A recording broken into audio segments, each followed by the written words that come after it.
Las imágenes no mienten. Ojalá lo hicieran, porque entonces este temblor en mis manos, este frío que me cala los huesos aún bajo el sol de la sierra, no sería más que el delirio de un viejo. Pero mis ojos vieron lo que vieron, y la película, esa vieja amante fiel, capturó fragmentos de una verdad que la humanidad no está preparada para contemplar. Vivo ahora entre el aroma del piloncillo y el murmullo del viento entre los pinos de mi jacal, aquí en la Sierra Madre Occidental, un rincón olvidado donde el único satélite que importa es la luna llena recortada contra la negrura. Fui astronauta, uno de los pocos de mi tierra que besó las estrellas, pero una de ellas me devolvió un mordisco envenenado, una herida que supuró en silencio durante años, hasta que ellos vinieron a buscarme. Recuerdo el polvo del camino levantándose con la llegada de sus camionetas oscuras, un presagio motorizado rompiendo la quietud de mi autoimpuesto exilio. Hacía años que no veía un traje tan pulcro, ni una mirada tan vacía de humanidad como la de aquellos hombres que decían representar al gobierno, a ambos lados de una frontera que, desde la altura orbital, parece una cicatriz insignificante. Querían mi experiencia, decían, mi perspectiva única. Yo sabía lo que realmente querían. Querían al hombre que había mirado al abismo, y de alguna manera incomprensible, había regresado con un pedazo de ese abismo alojado en el alma. La misión que me retiró, la que me dejó estas cicatrices invisibles y esta tos que a veces sabe a ozono quemado, fue clasificada, borrada de los registros públicos como si nunca hubiera existido. Ahora, mientras el café de olla hierve en el fogón y los gallos anuncian un amanecer que para mí solo trae sombras, intento ordenar los recuerdos.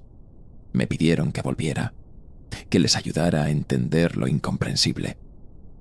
¿Cómo negarse cuando te insinúan que aquello que casi te destruye podría estar regresando, no solo por ti, sino por todos? El aislamiento autoimpuesto era una fortaleza frágil contra fantasmas que sabían mi dirección. La sierra era mi santuario. Pero incluso los santuarios pueden ser profanados cuando el llamado proviene de las mismas estrellas que una vez consideré mi segundo hogar, mi campo de juegos celestial, antes de que me mostraran sus dientes. Me hablaron de un nuevo proyecto, ultrasecreto, por supuesto. Siempre es ultrasecreto cuando el miedo es el principal accionista. Un nuevo ojo en el cielo, más potente, más penetrante que cualquier cosa construida antes. Lo llamaban el vigilante estelar. Un nombre que hoy me produce un escalofrío que nada tiene que ver con el fresco de la montaña. Dijeron que estaba captando anomalías.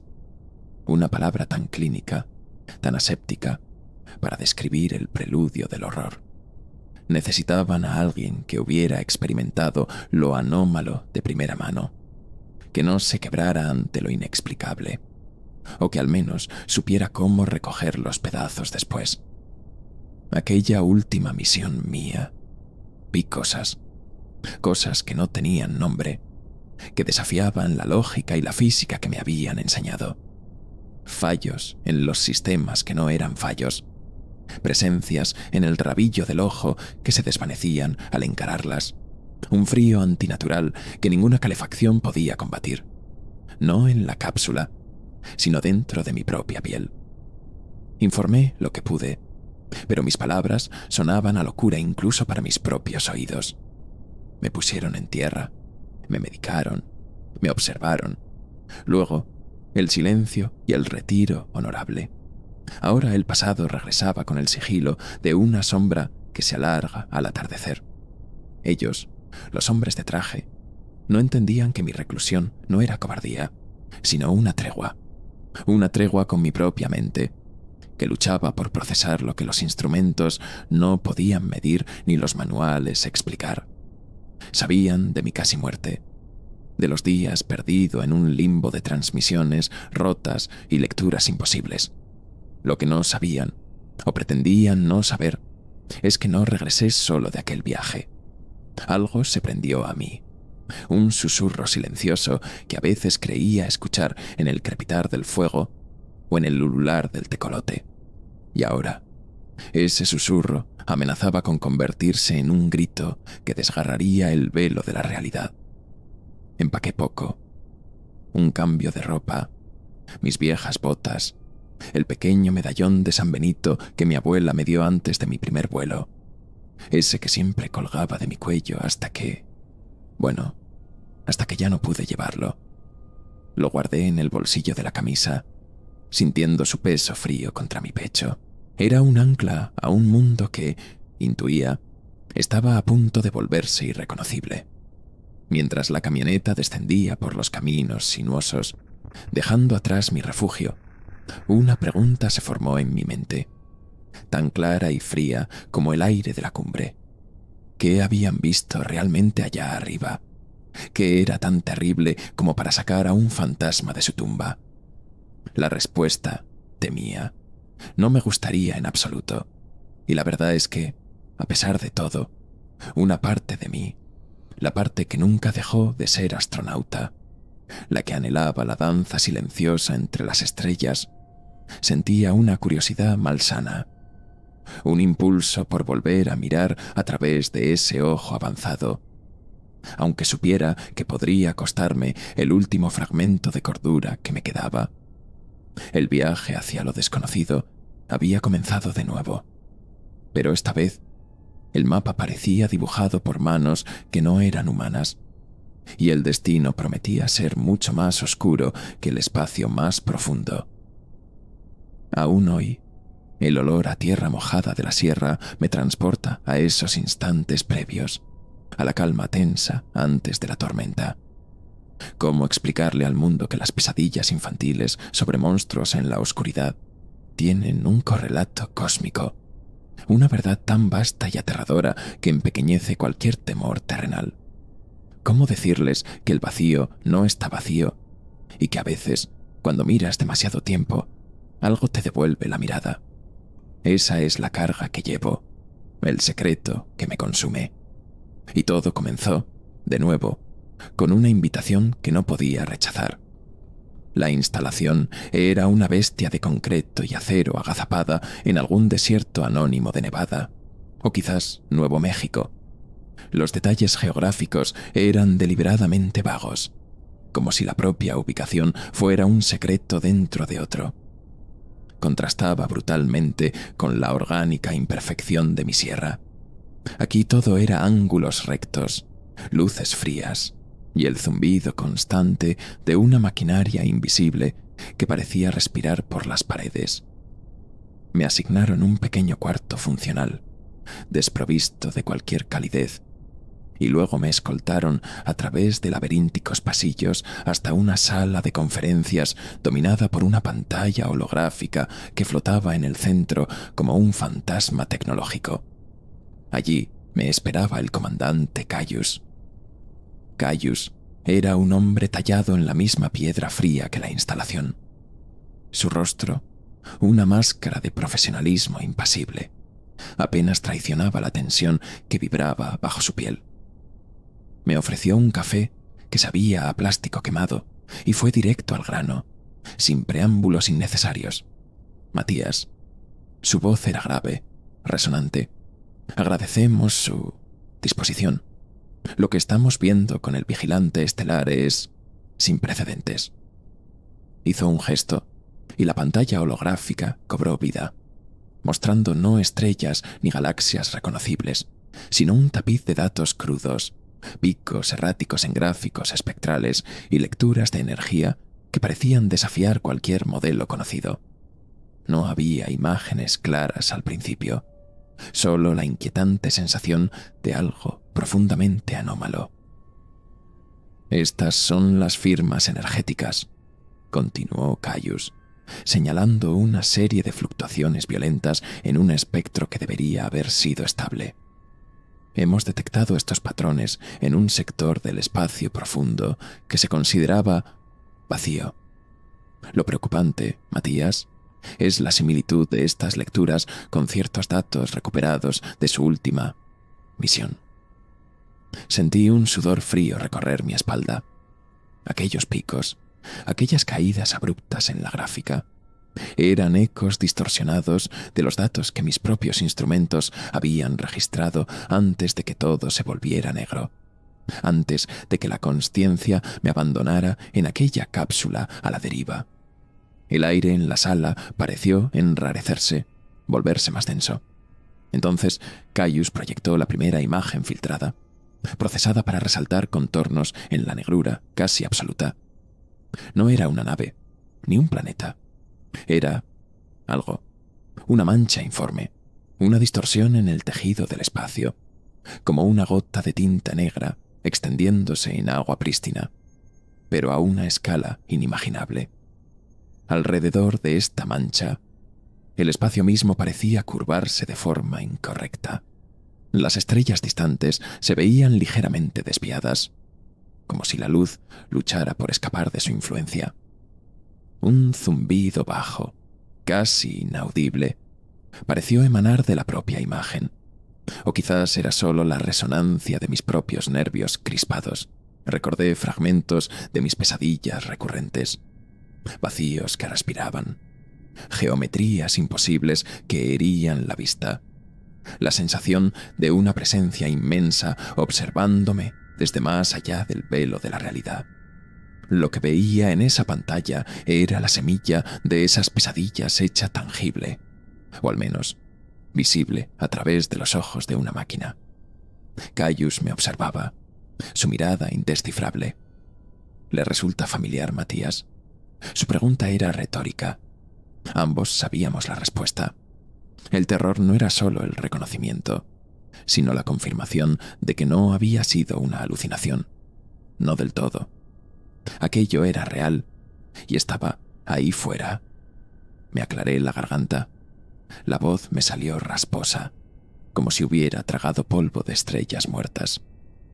Los patrones energéticos son consistentes con los eventos de la misión Ares 7. Las distorsiones visuales son nuevas para mí en esta claridad, comandante. Mis sensores apenas insinuaron algo así antes del colapso. La palabra colapso flotó en el aire, cargada de implicaciones. Caius asintió lentamente, sus dedos tamborileando sobre la mesa de control. Creemos que el vigilante estelar, con su sensibilidad mejorada, está captando la fuente, o algo muy cercano a ella, y parece estar activo. Activo. Esa palabra resonó en mi mente. ¿Activo cómo? ¿Creciendo? ¿Moviéndose? ¿Observando? La imagen en la pantalla cambió sutilmente. Un ligero parpadeo en la oscuridad central de la mancha, como un ojo abriéndose en la negrura. Pudo ser un artefacto del procesamiento, un fallo en el sensor del vigilante, pero en lo más profundo de mi ser, una alarma primigenia comenzó a sonar. La misma sensación que tuve en la Ares 7, justo antes de que los sistemas enloquecieran, justo antes de que el frío me invadiera hasta los tuétanos. Un frío que no era ausencia de calor, sino una presencia gélida y consciente. Caius debió notar mi palidez, el ligero temblor que intentaba controlar en mis manos. Tenemos un equipo monitoreando el vigilante desde una estación de retransmisión avanzada, la plataforma Echo.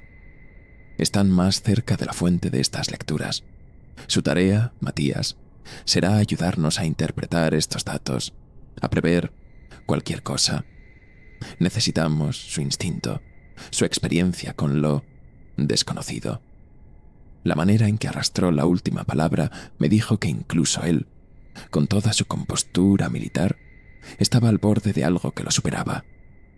Era un reconocimiento tácito de que las reglas de la física y la lógica estaban siendo reescritas por una mano invisible. Me recosté en la silla, sintiendo el peso de los años y de los secretos. El café seguía intacto. El zumbido en mis oídos, o en la sala, o en mi cabeza, pareció intensificarse. La imagen de la mancha oscura en el espacio seguía allí, observándome, pulsando levemente. No era solo un eco de mi pasado lo que estaba viendo. Era la misma canción, sí, pero tocada ahora por una orquesta infernal mucho más grande, con instrumentos forjados en la materia oscura de las pesadillas cósmicas. Y yo, Matías, el viejo astronauta mexicano retirado, conocía la melodía con una intimidad que me helaba el alma. Sabía, sin que nadie me lo dijera, que esto era solo el principio, el primer compás de una sinfonía de horror. Los días siguientes se convirtieron en una inmersión febril en el abismo digital que el vigilante estelar nos ofrecía. Me presentaron al resto del equipo del proyecto Umbral. Lázaro, un ingeniero de sistemas con una mente tan afilada como un bisturí de obsidiana, aunque sus ojos a menudo reflejaban una profunda melancolía. Y Noctua, una exobióloga cuya especialidad en ambientes extremos parecía una broma cruel ante la magnitud de lo que enfrentábamos. Pero fue Serafina, una joven y brillante astrofísica con una pasión por los misterios del cosmos que me recordaba a mí mismo en mis años mozos, quien se convirtió en mi principal interlocutora. Su inteligencia era luminosa, casi desafiante ante la oscuridad que nos envolvía. Vi en Serafina un reflejo de la inocencia que yo había perdido entre las estrellas. En un impulso, quizás buscando proteger algo de esa luz, le ofrecí el pequeño medallón de San Benito que había llevado conmigo. Era de mi abuela, le dije, un amuleto contra las malas sombras. Ella lo aceptó con una sonrisa tímida, colgándoselo al cuello, y por un instante la fría sala de control pareció menos opresiva. Un gesto fútil, quizás, pero en aquel entorno de creciente pavor, cualquier ancla a la humanidad, por pequeña que fuera, se sentía vital. Las imágenes y los datos que llegaban del vigilante se volvían progresivamente más perturbadores. La mancha inicial comenzó a revelar estructuras internas, geometrías imposibles que parecían retorcerse y cambiar, como si estuvieran vivas o fueran la manifestación de una conciencia alienígena más allá de nuestra comprensión. En una de las secuencias, Lázaro logró aislar lo que parecía un patrón recurrente, una especie de pulsación rítmica en las emisiones de energía de la anomalía. Era lenta, deliberada, como la respiración de un leviatán dormido en las profundidades del océano cósmico. Fue entonces cuando alguien, creo que fue Noctua en un susurro apenas audible, lo llamó por primera vez el Diablo. El nombre, cargado de un pavor ancestral, se adhirió como una segunda piel a la entidad. Serafina, con su acceso a redes de información más profundas y a veces menos oficiales, me confió una noche, en voz baja mientras revisábamos un conjunto particularmente anómalo de datos espectrográficos, la existencia de rumores. Hablaba de facciones marginales dentro de ciertas agencias espaciales, grupos pequeños y discretos que no solo investigaban lo paranormal, sino que parecían buscar activamente el contacto con entidades del vacío. Sectas tecnocráticas que veían en estos horrores cósmicos no una amenaza, sino una fuente de poder o conocimiento prohibido. La idea de que alguien pudiera estar intentando atraer o adorar aquello que nos observaba desde la negrura heló la poca sangre caliente que aún corría por mis venas. La comunicación con la plataforma Echo, el equipo de mantenimiento y monitoreo avanzado que orbitaba más cerca de la zona de influencia del Diablo, comenzó a volverse errática. Primero fueron simples interferencias, estática que corrompía las transmisiones de voz. Luego, Silencios inexplicables que se prolongaban durante horas, seguidos de mensajes tranquilizadores que sonaban, forzados, como recitados bajo coacción. Caius nos aseguraba que eran problemas técnicos debido a la intensa radiación del sector, pero la tensión en su mandíbula y la forma en que evitaba nuestra mirada contaban una historia diferente. El miedo era palpable, espeso como el aire viciado de una tumba. Una tarde, mientras Serafina y yo intentábamos correlacionar las pulsaciones energéticas del diablo con las fluctuaciones gravitacionales locales, el vigilante estelar nos envió una imagen que nos dejó sin aliento. En la periferia de la entidad, apenas distinguible entre los pliegues oscuros de su cuerpo, apareció una forma vagamente humanoide. Estaba distorsionada, alargada, como si estuviera siendo estirada por fuerzas invisibles, pero la silueta de un traje espacial era inconfundible. No había señales de vida, solo esa figura grotesca flotando en el vacío, a punto de ser engullida, o ya parte de la abominación. Lázaro palideció y salió de la sala sin decir palabra. Noctua intentó racionalizarlo, sugiriendo que podría ser un fragmento de basura espacial, un satélite difunto capturado por el campo gravitatorio de la anomalía. Pero la forma era demasiado deliberada, y había algo en su postura, una especie de resignación macabra, que hablaba de un destino sellado. Serafina se cubrió la boca con la mano, sus ojos fijos en la pantalla, el brillo de su inteligencia ensombrecido por un horror puro. El medallón de San Benito en su cuello pareció vibrar levemente bajo la luz artificial de la sala de control, o quizás fue solo mi imaginación exacerbada. Caius convocó una reunión de emergencia. Se mostró más sombrío que nunca. Admitió que habían perdido contacto completo con la plataforma Echo hacía 12 horas. No había habido señales de alarma, ni mensajes de socorro. Simplemente silencio. Un silencio que ahora se sentía preñado de la misma malevolencia que emanaba de las imágenes del diablo. El proyecto estaba en una encrucijada. Continuar observando era arriesgarse a atraer más la atención de aquello que ya parecía demasiado consciente de nuestra curiosidad. Detenerse era ceder ante lo desconocido, dejar que la oscuridad avanzara sin testigos. Esa noche no pude dormir. Las imágenes de la figura distorsionada, del silencio de la plataforma Echo, se arremolinaban en mi mente. El medallón de Serafina, el recuerdo de mi propia misión fallida, los susurros sobre cultos espaciales. Todo convergía en una única y aterradora conclusión. No estábamos simplemente observando algo. Estábamos siendo observados y quizás estudiados. La sensación de ser una presa se hizo más intensa. El diablo no era una simple anomalía cósmica. Era un depredador.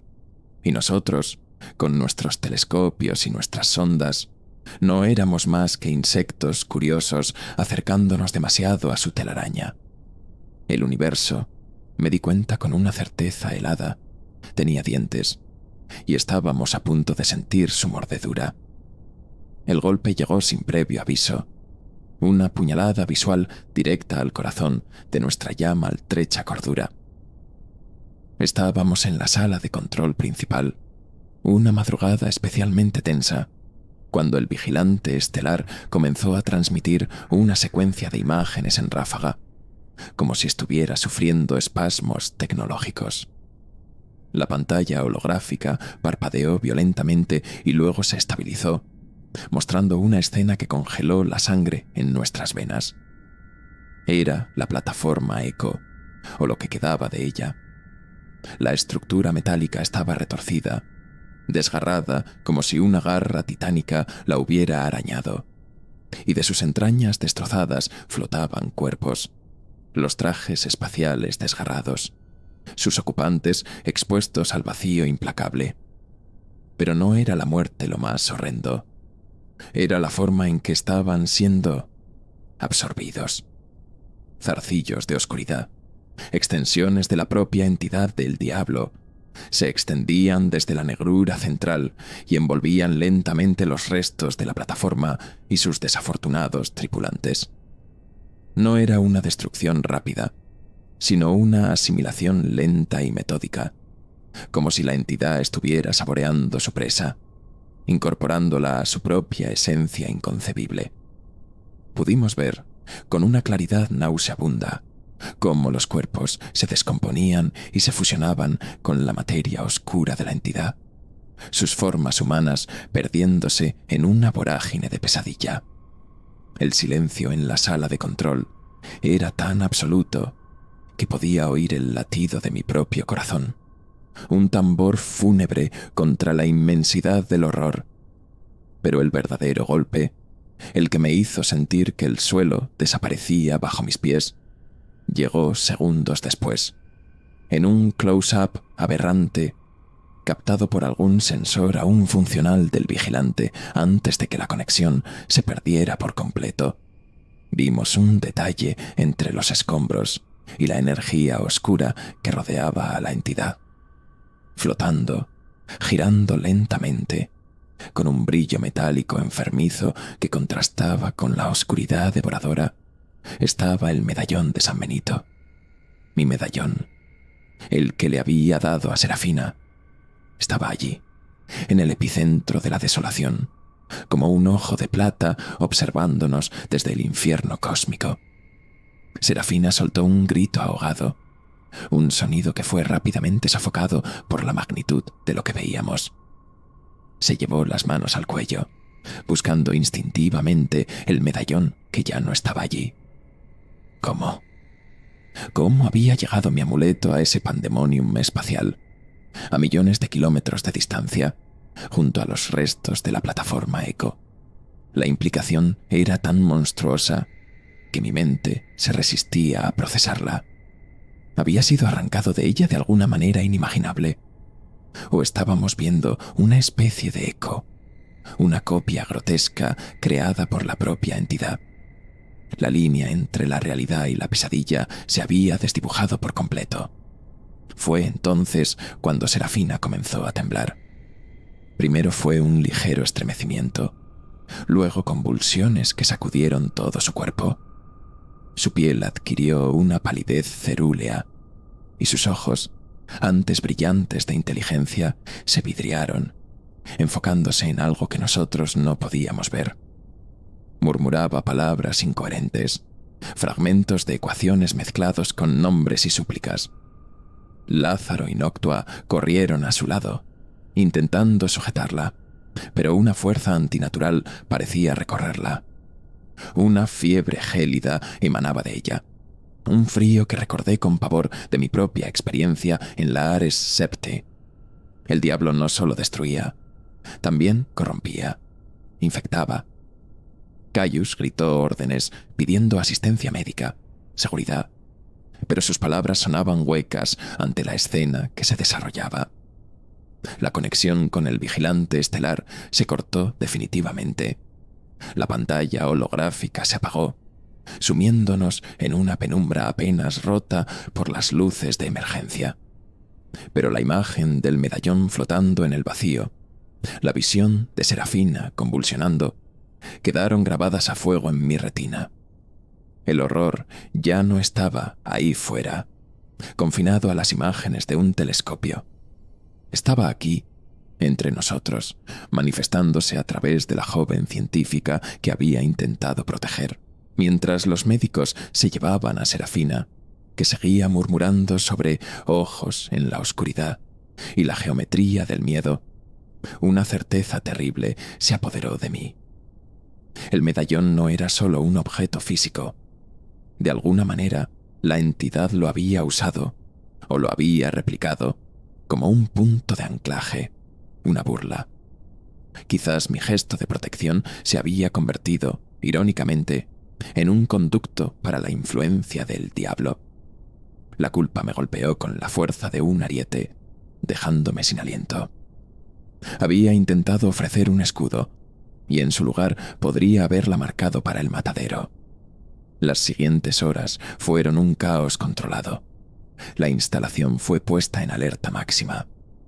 Caius desapareció en reuniones con superiores a los que nunca vimos, dejando a Lázaro, Noctua y a mí en un limbo de incertidumbre y miedo creciente. Ya no había datos que analizar, solo el eco de las últimas imágenes y el terror palpable de lo que podría suceder a continuación.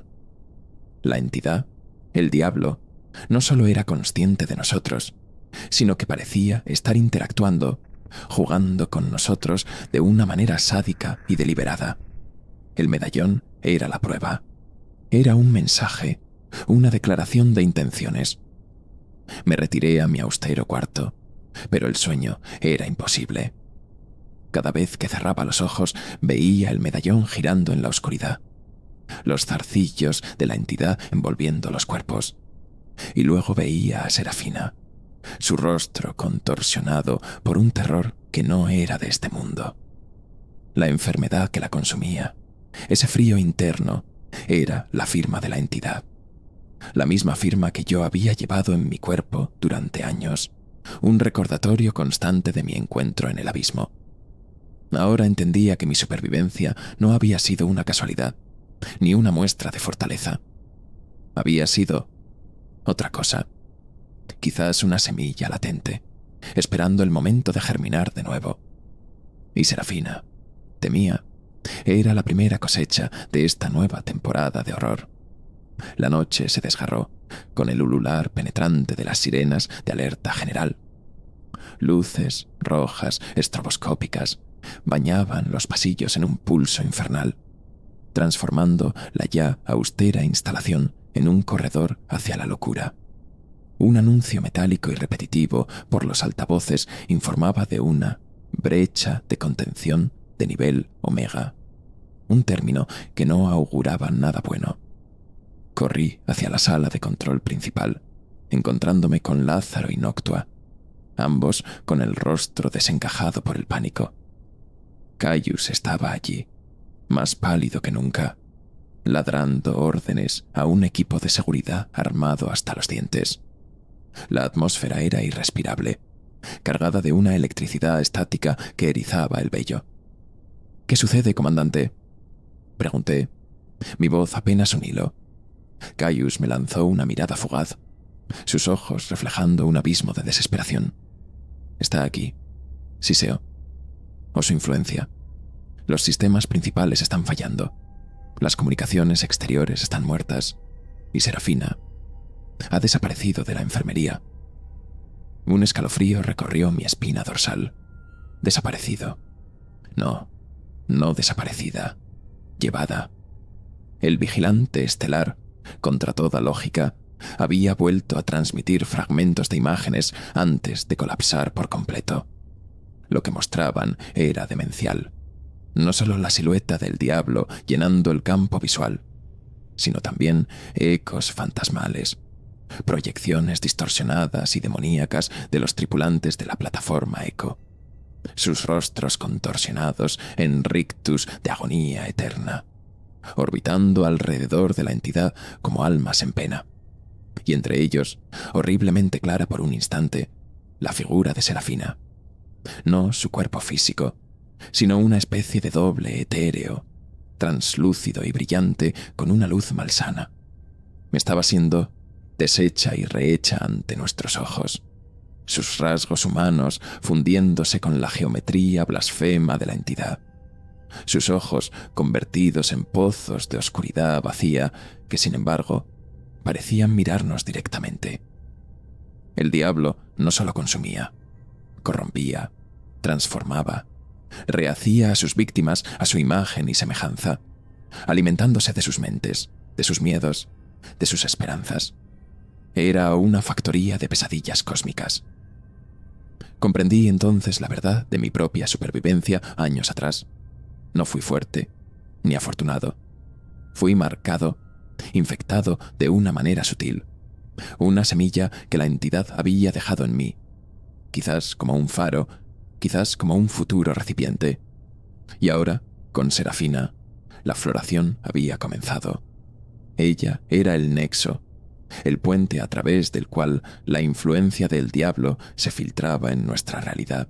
Caius, superado por los acontecimientos, recibió una orden directa de sus superiores: destruir todos los datos, purgar todos los registros del proyecto Umbral, silenciar a cualquier testigo. El encubrimiento era la prioridad, incluso ante la aniquilación inminente. Un equipo de limpieza comenzó a destruir terminales, a borrar discos duros. Vi la desesperación en los ojos de Lázaro, la resignación en los de Noctua. Pero yo no podía permitirlo. Esta verdad, por monstruosa que fuera, debía salir a la luz. Lázaro, le susurré, ayúdame. Tenemos que salvar algo. El mundo necesita saber. Él dudó, el miedo luchando contra su conciencia. Pero la visión de Serafina transformada, la brutalidad del encubrimiento, parecieron inclinar la balanza. Mientras el caos reinaba y los hombres de Caius estaban ocupados borrando la existencia del proyecto, Lázaro logró desviar una copia de los archivos más cruciales: las últimas imágenes del vigilante, los datos de la transformación de Serafina, las firmas energéticas del diablo, a un dispositivo de almacenamiento encriptado que yo llevaba oculto. Nuestra traición no pasó desapercibida por mucho tiempo. Caius, con la furia de un hombre acorralado, ordenó nuestra detención. Se oyeron disparos en los pasillos. La instalación se estaba convirtiendo en una trampa mortal. Lázaro me empujó hacia una salida de emergencia secundaria. «Vete, Matías», me urgió, sus ojos brillando con una extraña determinación. «Tú eres el único que puede contar esto. Yo los distraeré». Antes de que pudiera protestar, selló la compuerta detrás de mí, dejándome solo en un túnel de servicio oscuro y resonante. Nunca supe qué fue de él, ni de Noctua. Corrí, el dispositivo con los datos quemándome en el bolsillo, mi cuerpo protestando por el esfuerzo, la vieja enfermedad reavivándose con cada jadeo, con cada punzada de frío que me recorría. El aire olía a ozono y a algo más, algo dulzón y metálico, el olor de la propia realidad desgarrándose, mientras escapaba al desierto nocturno, bajo un cielo indiferente lleno de estrellas que ahora parecían ojos hostiles. Una última imagen mental me asaltó: Serafina, o lo que quedaba de ella, sonriendo desde el corazón de la oscuridad cósmica, su rostro una máscara de belleza inhumana y terror infinito. Y supe, con una certeza que me heló el alma, que ella ya no estaba sufriendo. Se había convertido en parte de aquello, parte del diablo. Y el diablo, ahora, nos conocía íntimamente. Regresé a mi jacal en la Sierra Madre como un animal herido buscando su madriguera para morir. El viaje fue una neblina de fiebre y paranoia. Cada sombra, un agente del gobierno. Cada susurro del viento, la voz del diablo. No sé cómo logré llegar, cómo evité ser capturado. Quizás ellos, los que querían silenciarme, me dieron por muerto, consumido por la misma enfermedad que me había apartado del servicio activo años atrás. O quizás, solo quizás, la entidad misma me permitió escapar, como un mensajero portador de una plaga, destinado a esparcir el terror y la desesperación antes de sucumbir. Aquí, entre el aroma familiar del café de olla y el crepitar del fuego en el fogón, he pasado mis últimos días, o quizás semanas. El tiempo ha perdido su significado, transcribiendo mi testimonio, organizando los datos que Lázaro salvó. Mi cuerpo se desmorona. La piel se me cae a pedazos, revelando una palidez subyacente que brilla débilmente en la oscuridad, como fósforo enfermo. Las alucinaciones son constantes. Veo los zarcillos oscuros del diablo en las sombras de los árboles. Escucho la risa etérea de Serafina en el silbido del viento. El frío interno es una constante, un invierno perpetuo en mis huesos. He escondido estas grabaciones, estos archivos, junto con mis últimas voluntades, en un lugar donde sé que eventualmente serán encontrados. Quizás por algún pastor curioso, quizás por alguien que busque al viejo astronauta loco del que hablan en los pueblos cercanos. No espero que me crean del todo. La verdad es demasiado monstruosa, demasiado vasta para ser contenida en mentes que aún creen en la lógica y en un universo ordenado. Pero las imágenes están ahí, las firmas energéticas, la prueba de que la NASA y quienes están por encima de ella saben de esta abominación y han elegido ocultarla, sacrificar la verdad en el altar de una falsa tranquilidad. El diablo no es una entidad localizada en un rincón del espacio. Es una infección, un cáncer que se extiende por el tejido mismo de la realidad. Lo que el vigilante estelar captó fue solo una de sus manifestaciones, una ventana a un horror que trasciende nuestra comprensión de las dimensiones y de la vida. No hay naves alienígenas hostiles, no en el sentido que imaginamos. Hay algo mucho peor, una conciencia cósmica, vasta, antigua y profundamente malevolente, que nos considera menos que insectos, simples motas de polvo orgánico con las que jugar, a las que corromper y consumir. Y lo más aterrador, lo que me roba el último aliento cada noche, antes de caer en un sueño plagado de geometrías imposibles y susurros inhumanos, es esto. En cada nueva imagen, en cada nuevo dato que logramos analizar antes del colapso, el diablo, o su influencia, estaba más cerca, no solo de la Tierra, sino de nosotros, de nuestra conciencia. Estaba aprendiendo, estaba adaptándose. Las mutilaciones, las desapariciones, los cultos que Serafina mencionó, quizás no eran fenómenos aislados, sino los primeros tentáculos de su llegada, las primeras ondas de su influencia extendiéndose a través del vacío. Mi tiempo se acaba. El temblor en mis manos apenas me permite sostener esta pluma. La tos se vuelve más profunda, y a veces, en la oscuridad, creo ver mis propias manos brillar con esa luz pálida y enfermiza. He cumplido mi última misión. He dejado mi testimonio. Ahora, el fardo es de ustedes. Miren al cielo nocturno. Sí, pero no con asombro infantil. Mírenlo con la conciencia de que el vacío no está vacío. Y recuerden mis palabras cuando las luces extrañas comiencen a danzar donde no deberían, cuando los silencios se vuelvan demasiado profundos, cuando las sombras parezcan tener demasiados ángulos. Porque Él está ahí fuera y nos está mirando. Ahora mismo, mientras lees esto, mientras escuchas mis últimas palabras, Él te está mirando.